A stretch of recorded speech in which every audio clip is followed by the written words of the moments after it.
Joining me now with more on the situation in Ukraine is Henning, a Truman Project Fellow. Welcome to the show. Thank you.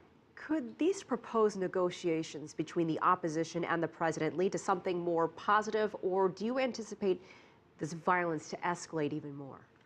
I think that's the question before us today. I think at this current moment, we don't see a lot of seriousness in a lot of the proposals that have been put forward by President Yanukovych.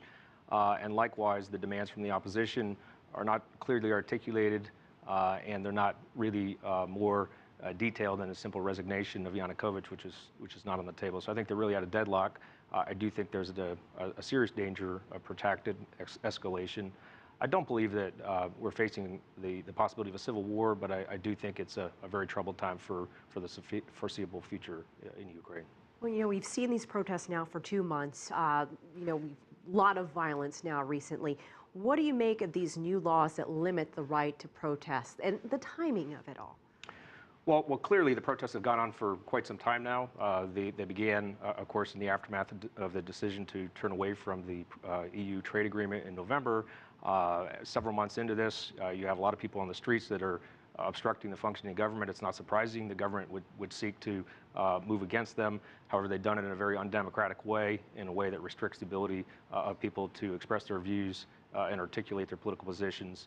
So I think from that point of view, they've seriously contributed to further undermining their legitimacy and put themselves in a precarious situation that really limits their options. So how does President Yanukovych move forward? Is he in a no-win situation at this point between the Ukrainians and the Russians? I think he's in a pretty difficult spot. Of course, he received a bailout from the Russian government that gives him about another year in terms of monetary stability and fiscal stability. I think at this point, however, he's got to put forward some serious ideas about how to listen to some pretty important messages that are coming from the public through the opposition. You have different opinions coming from different opposition leaders, three primarily.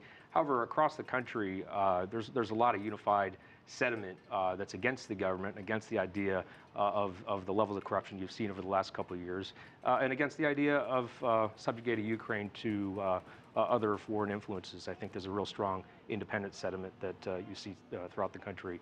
And President Yanukovych has got to respond to that some substantive way. But is it too late for him to respond, or can he still come around to where he can be taken seriously by the opposition leaders?